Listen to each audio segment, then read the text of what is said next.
Yeah, there's no way to really start this. Mitch Johnson, what in the world are you thinking? What are you thinking? Right? There are so many rant worthy things about this game. And I'm just going to start with Mitch Johnson, right? Listen, I know this is your first full year coaching this team. I understand you're a young coach, but how many times have you seen it to where you have the chance to win it and it's on a fast break and you know that if there's anyone you don't want dribbling the ball a ton, it's Wembanyama. Call the timeout to win it, or at least to give you a better chance to win it. And them not calling that lost them the game amongst other things. And just to paint the picture here, right? Tie game, right? You go all the way back from being down 14 in the fourth quarter, right? With, I believe, like 4 minutes left. You go on an absolute tear. You get it to the point that you want to be, where it just comes down to who can execute better down the stretch, and you have Victor Wembanyama, right? You get all this momentum back where at a point in this game, you are down by 12 with 11 minutes left. You then are able to, claw it back, but then a lead starts, develops back.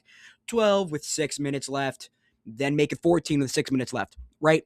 Looks dead, done, buried, everything gone, right? And so you have the opportunity to call a timeout, drop your best play, right? So what happens here is, Stephon Castle, he fouls Jalen Brunson. Brunson goes up for a mid-range jumper. He misses, right? Wembanyama the rebound. He has it. Firmly, whatever. He goes to pass the ball up to Stephon Castle. Castle's looking the other way. Ball bonks off of Castle's head, and as Wembanyama and Jalen Brunson are both going for the ball, Wembanyama fouls Jalen Brunson.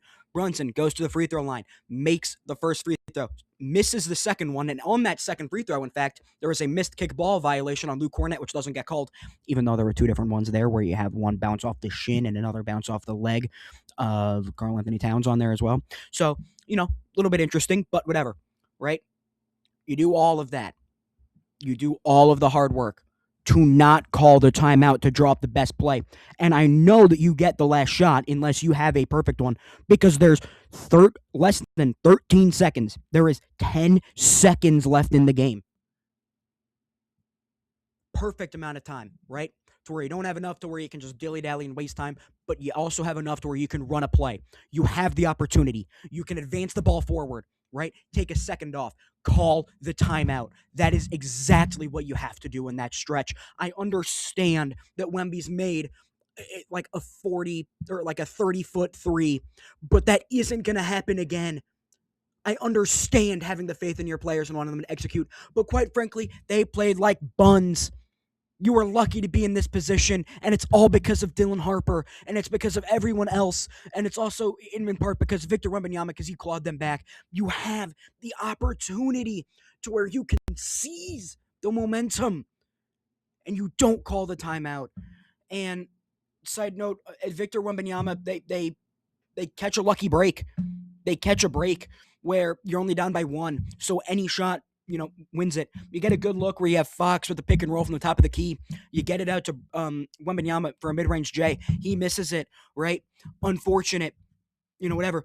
But it's the moments where you execute perfectly and for it to be squandered because you just don't do this is annoying and irritating, right? Another little rant. These officials were terrible, and I've already harped on this ref before, but Tony Brothers is terrible. He is so bad. There was one instance where there were 5 different refereeing misheaps on one play, where you have one, De'Aaron Fox hooked the arm of Josh Hart. Number 2, Josh Hart also hooked the arm of De'Aaron Fox. You then have ball pickup, double dribble, right? 3 officiating blunders there. You have a no called double dribble there, which I already said that, but then you also have a not a great and one call. So you have four blown calls in the span of like 10 seconds. You also add in some of the calls where it's like at points, this is like the Jordan rules type of stuff where it's like, if you're going to foul hard. I don't know if that would have been called here. Genuinely, unless you beat Jalen Brunson over the head with a crowbar, I don't know if it would have been called. Like, some of the calls here were just terrible. And you get some of them where it's like, I guess, but like, Yeah, this instance where you have someone in the air and you just get no call, play on, let's go. Like it's just terrible. Tony Brothers is terrible. I never want to see him ref another game. Terrible, terrible, terrible. It shouldn't be that all of the commentators seem to be every single time Richard Jefferson's like, I think he actually played that wrong. And like, you know what? Respect to Richard Jefferson because he's calling out how it is, right? And he's not being like Reggie Miller, where it's like, actually, if you look at the rhetorical analysis of this individual play and you use the calculus of it, like, no, is it a foul? Is it a foul? Is it a weak foul? And does that compare to the rest of the game? Like they let the players play, which I am mixed with the decision about this because in a game like this, you're going to see emotions boil over, and they did. And to not call a technical on either team when you have players openly pushing and shoving, one of them almost hits a referee in the head with an elbow, purely accidental, by the way, on that, but just ridiculous. Officiating, booty cheeks, buns, garbanzo beans, terrible. Like, zero. If this was like you give your Uber a rating, it would be a 0 for this thrill ride of duty, of dookie, of booty cheeks, of beans, of buns that Tony Brothers has put me as a fan of the game of basketball on for having to watch him ref another crucial game. Now that we've got our 7 minutes of ranting out of the way, why don't we talk about another great Karl-Anthony Towns game, right? In this 21 points, 13 rebounds, 4 assists, a steal and a block, another great game defensively played on Victor Wembanyama. And this was such a great showing for not only him, but also for Mikal Bridges, where he did taper off towards the end of the game, but he really kept this team alive. If those two weren't out there, it's over. The Spurs easily win this game. And I mean, when you look at how this really went, I mean, the Knicks really, they had control all the way up until like the third 3 minutes left in like the fourth quarter, where it really became a super duper competitive game. But this was a great game from the Knicks, where you factor in that you have an off game from Jalen Brunson. You have him hampered, but you also have him playing good defense. He had a negative 10 plus minus when he was out there. It's all about the depth stepping up. Jose Alvarado, I know he didn't make any like shots that wasn't from the free throw line, but he was such a pest, and he didn't come away with the steal or anything, but he was so phenomenal. He was causing turnovers just by being in his presence and causing, turnovers. You also get just another great game from Landry Shamet, where he was just fantastic. He was phenomenal. Deuce McBride, he played well. He had a elbow jumper where it was just like, all right, bro, I guess. But that was a phenomenal game. You also have Josh Hart, where he just didn't play well. He had more fouls than he did attempted shots, and he made none of his shots. Rebounding wasn't quite there. Nothing that he did was really working out. OG Anunoby, he played pretty well. But this is the usual case where the Spurs starting lineup is better. They get out to a run early, and they immediately blow the minute they take Victor Wembanyama off the court. This is exactly what happens, and I do think that, unfortunately for Luke Cornett, he looks worse by comparison when you have, even when Wembanyama's offense isn't firing on all cylinders, he still looks like one of the best centers in the world, and you go to Luke Cornett after that, where it's like Luke Cornett is not a bad center, just you have such a such a vast disparity between the two, where it's just two different worlds. And in this game, moving over to the Spurs, right, Victor Wembanyama, first half, he was abysmal. They kept talking about it on the TNT, or I know I say TNT, but I mean, there'll always be the TNT crew for me. Where you have Shaq, Chuck, Kenny, and Ernie. And they kept talking about how he's flushed. Which, side note, they need to chill out. Like, that was just, if I was a first-time fan watching, I would have been like, I'm turning this off. This was terrible. But Victor Wembanyama did look a little scared. He did not look ready for this moment a little bit. And I don't want to necessarily harp on the fact that, he isn't clutch or anything like that. No. I mean, he played well in this game. He, at points got out physical and did all of that stuff, or didn't do all of that stuff, which, side note, I mean, Karl-Anthony Towns is a very, very good ball player. Like, I think what people misunderstand about Karl-Anthony Towns and the narrative around him is, like, back when he came into the league and back after he had a couple of years, there was a poll of GMs who they would want to start their team with. During peak LeBron James and peak Kevin Durant, they voted for Karl-Anthony Towns as someone they want to build their team with and build their team around him. Like, Karl-Anthony Towns is a good ball player. So I don't want that point to ever be, like, misconstrued or put aside. Like, Karl-Anthony Towns is a very, very good basketball player. But he also matches up very well with Victor Wembanyama, because Victor Wembanyama's, let's face it, his biggest critique against him is at points he can get out muscled for positioning, and that he isn't big bodied, or at least he's not girthy. Karl-Anthony Towns, he's willing to muscle you, and he is girthy. And he's willing to do all of the dirty work stuff. And credit to Karl-Anthony Towns, it was working in the first half. Second half, Victor Wembanyama, I think he noticed the desperation where going down 2-0 and having to go to New York City in their first ever final since the 90s. Yikes. That is going to be maybe the toughest place to play that there is in the United States. Maybe in you get countries like Serbia where it's yeah, that is one tough place to play where you just get the fans bringing flares into the stadiums and all that. But this is going to be the toughest environment that he has to play in. And knowing that desperation and all that, he was super aggressive in the second half, got downhill a ton. He had a couple of ferocious dunks. He played very well in the second half. And if he continues with that aggressiveness in the second half, they win this game. If he keeps that aggressiveness that's in the second half and he moves it over to the first half and he plays the full 48 minutes that way, they win this game easy. So I think that is something to where you're going to see Victor Wembanyama just be super duper aggressive next game, because it's do or die. You need to win that game.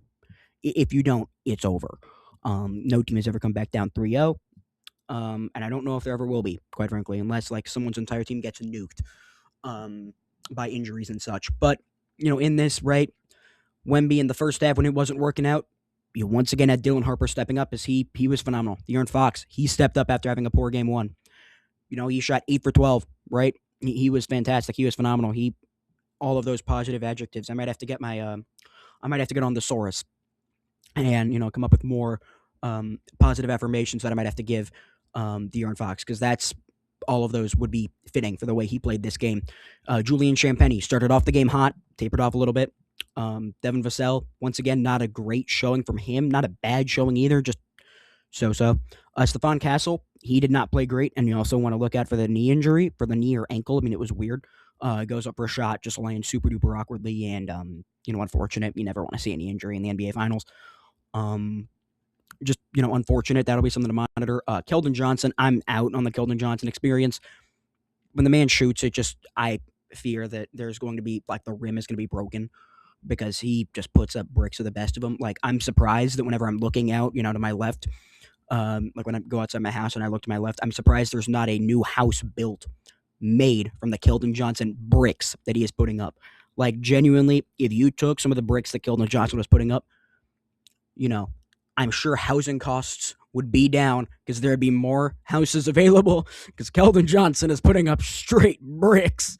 But this bench unit, same thing as always. They don't play well outside of Dylan Harper. And Dylan Harper, I know that this has been the Dylan Harper coming out party, but he's been phenomenal the entire game, in this entire postseason. Broke the record, I believe, or at least I don't know if it's a Spurs record for most points by a rookie over the course of a playoffs. But he was phenomenal. He was tremendous once again here tonight. He was just fantastic. And the three-headed monster of him, Castle and Wembanyama, is going to be running the league for years to come. That makes me a little bit nervous as a Bulls fan, because I'm dang, we don't have anyone as good as any of those, and they're going to be probably playing in the Western Conference Finals, or at least hopefully getting there just for the sake of basketball. But this Spurs team, right? They battled hard, they competed, they did all of the little things right towards the end of the game, and it just wasn't enough, because you have to. There's two halves for a reason. You have to execute it in the first to build up the momentum, and you have to carry it over into the second. The Knicks, they did go cold towards the end of this game, and that's another thing where it's usually their mantra is, we may play it a little bit close, we might play with our food a little bit, but towards the end of the game, we're going to knock this thing out of the ballpark and we're going to win it. That didn't happen in this game, and the Spurs, Wembanyama had a chance to win it. Point blank period. If he makes a mid-range jumper, completely different conversation. 106, 105. And completely different feel of this series. But I do think that, going into New York, I do think that you're going to either see Wembanyama rise to what is needed, or you're going to see him fall. And if this finals is any indication, it would be a complete mix-a-bowl, where for a game, he will have a 10-minute stretch where it's just is he a net negative out there? And then later you see him just play like the best player in the world. So, I mean, that's going to be something to monitor, and that's going to be something to look at. In this game, once again, De'Aaron Fox was fantastic. His mid-range jumper was hitting. His little patented, like, I don't know what you call it even, but, I mean, you know it when you see it with him, where it's, like, kind of bump, goes up for a layup, and then you also get the kind of, like, spin fadeaway jumper. That's also his thing. They're going to need a lot to step up when talking about the Spurs. They're going to need a ton of players to elevate their games, and I don't know if they have it. Consistently, like Carter Bryant, he was out there to pick up fouls on Mitchell Robinson, and it was working. Now, I also will admit, analytically and just basketball-wise, yeah, it is the right thing to foul Mitchell Robinson, but I hate that that's something that we're having to get in the NBA Finals. We're just watching someone just a bear hug another, like, 7-footer just to send him to the free throw line, and he's going to be throwing up straight bricks. Like, I'm going to be honest, those bricks might be worse than Keldon Johnson. I mean, this is his best free throw shooting game in a while, it seems, and he shot 50%. He is the worst free throw shooter in the history of the NBA. Last series, he shot 14% from the free throw line. Series before that, he had a 4-for-8 game against Philly, but he shot 37% that series. Series before, he had a 2-for-3, even better, 38%. Yeah, so I mean, he is a terrible free throw shooter. I would not be surprised if you see more of the hack and Mitch type of thing going on, where it's just send him to the free throw line as much as possible. I mean, he's going to throw up some straight spaghetti and meatballs at the rim. I mean, he's going to just throw up a whopper at the rim, and it's going to brick. But, I mean, I think that going forward, you're going to see Karl-Anthony Towns keep playing Wemby. The one thing I do despise, is that Wembanyama cannot be matched up on Karl-Anthony Towns. He can't. If there's one player and you make a player in a lab on who to be the exact opposite and how to attack Wembanyama, it is Karl-Anthony Towns. He's big, fast, strong, mean, and can score on all three levels. He is good with the ball in his hands, great passer, great playmaker, everything. Like, Karl-Anthony Towns cannot be guarded by Victor Wembanyama. And I don't know who you guard him with. I don't know if this is time when you send out Big Kelly Olynyk the clinic. I don't know if it's time for Bismack Biyombo, big business. I don't know if it's time for any of those characters to step up here. But, I mean, it's just you can't have him be guarded by Wembanyama because he's just getting cooked. And, you just cannot let that happen. So, I mean, I think you gotta match him up on Josh Hart and let him be a roamer because that's where he was best. And, I mean, he played well defensively, 4 blocks and 2 steals. I mean, Wembanyama, he played everything right. Just in the second half, just didn't play everything right until his coach decided to be a moron and, oh, yeah, you got it. Oh, no! Like, it was just it was the scene from the Planet of the Apes where it's the, oh no! Like it was a big yikes watching that unfold.